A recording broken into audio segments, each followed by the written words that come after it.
Point of টাইমটা ভাইয়া জিনিসটা কি, that means exact time, exact time.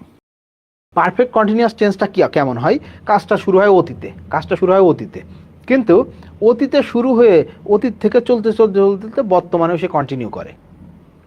স্ট্রাকচারটা দেখো, স্ট্রাকচারটা কি তোমার তো জানা নাকি, তোমার তো জানা যে হ্যাভ বিন বা হ্যাজ বিন। ওকে, এখন বলতো হ্যাভ বিন বা হ্যাজ বিন কেন হয়েছে, দেখো এর নাম কি, প্রেজেন্ট পারফেক্ট কন্টিনিউয়াস টেন্স। ভালো করে খেয়াল করো, প্রেজেন্ট পারফেক্ট কন্টিনিউয়াস টেন্স। তাহলে পারফেক্ট টেন্স মানে কি, পারফেক্ট টেন্স মানে হ্যাভ, ওকে, এর সাথে কি V3, তাহলে কি হয়েছে, বি থেকে কি হয়েছে, বিন হয়েছে, তাহলে এই গেল পারফেক্ট টেন্স। এবার বলছে কন্টিনিউয়াস টেন্স, কন্টিনিউয়াস মানেই ভার্বের সাথে আইএনজি, কন্টিনিউয়াস মানেই কি ভার্বের সাথে এনজি। তো এটা যদি ফার্স্ট পারসন বা প্লুরাল নাম্বার থাকে তাহলে আমরা হ্যাভ বিন লিখি, আর যদি থার্ড পারসন সিঙ্গুলার নাম্বার থাকে তাহলে হ্যাজ বিন লিখি। কিন্তু নামের সাথে কন্টিনিউয়াস আসে মানেই আইএনজি দিতে হবে, নামের সাথে কন্টিনিউয়াস আসে মানেই কি করতে হবে ভাই বলতো, আইএনজি তোমাকে দিতেই হবে।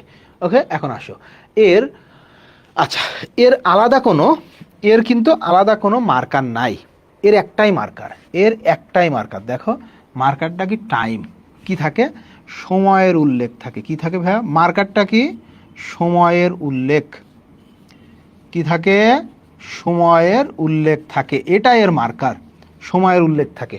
ওকে, এখন দেখো আমরা সিন্স আর ফর বসাই, তাই তো, খেয়াল কর, ছোটবেলা থেকে পড়তেছিস তাও বসাইতে পারিস না তোরা, সিন্স আর কি ফর। এখন এই সিন্স আমরা পড়ি কি, যে পয়েন্ট অফ টাইম, ফর কি পড়ি, পিরিয়ড অফ টাইম ছোটবেলা থেকে, কিন্তু জীবনেও ইউজ করতে পারি না। দেখো এই যে পয়েন্ট অফ টাইম বা পিরিয়ড অফ টাইমের মানে কি, পয়েন্ট অফ টাইম মানে দেখ সিন্স কি বলি, যে ভাইয়া পয়েন্ট অফ টাইম, এই পয়েন্ট অফ টাইম জিনিসটা আসলে কি, ভালো করে খেয়াল করো এটা। হ্যাঁ, পয়েন্ট অফ টাইমটা ভাইয়া জিনিসটা কি, that means exact time, exact time. ভাই এখনও সেরকম বুঝতে পারতেছি না, মানে হচ্ছে শুরুর সময় দেয়া থাকবে, যেখানে এক্স্যাক্ট টাইম থাকবে, শুরুর সময় দেওয়া থাকবে, তাকে আমরা বলি পয়েন্ট অফ টাইম। সেখানে আমরা কি ব্যবহার করি, সিন্স ব্যবহার করি।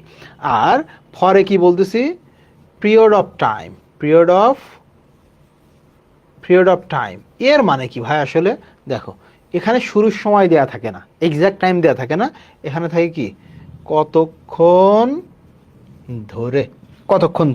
ওকে, এখন আমরা যদি জেনে নিতে পারি যে সিন্স আসলে কোথায় কোথায় বসে, তাইলে অটোমেটিকলি ফর আমাদের পড়া হয়ে যাবে, তাই না। দেখো সিন্স কোথায় বসে, লিখে নাও। এক হচ্ছে কি ঘড়ির সময় যদি দেয়া থাকে, যে আমি বিকাল 4টা থেকে পড়তেছি, আমি সকাল থেকে পড়তেছি, আমি সকাল 6টা থেকে পড়তেছি, আমি দুপুরে 1টা থেকে কান্না করতেছি, এই যে ঘড়ির সময়। 2 নম্বরে হচ্ছে দিনের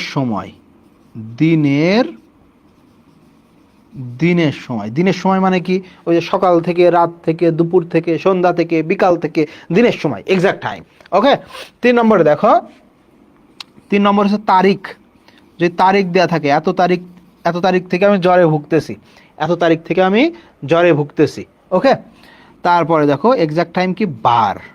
ওকে, যদি বারের নাম, বার মানে কি ভাই, শনিবার, রবিবার, হ্যাঁ, সোমবার, মঙ্গলবার, এরকম বারের নাম।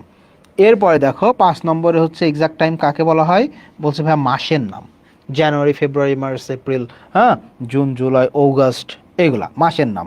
6 নম্বরে হচ্ছে কি সাল, বছর, হ্যাঁ, 1971 সাল থেকে আমরা স্বাধীন, সাল, এটাও তোমার এক্স্যাক্ট টাইম বোঝায়, শুরুর সময় বোঝায়। আর 7 নম্বর যদি আমরা লিখি, কোথায় লিখবো, এখানে লিখি না। 7 নম্বরে দেখো সিজন, মানে আমাদের যে ষড় ঋতু আছে না, এই 6টা ঋতুর নাম যদি থাকে তাহলে এক্স্যাক্ট টাইম। তাহলে এরপরে তোমার আর সিন্স আর ফর নিয়ে সমস্যা হবে না। ওকে, সিন্স কোথায় বসাবো, ঘড়ির সময়, দিনের সময়, তারিখ, বার, মাসের নাম, তারপরে সাল যদি থাকে, আর সিজন, ঋতু যদি থাকে, তাহলে আমরা সিন্স বসাবো, বাকি সব জায়গায় ফর।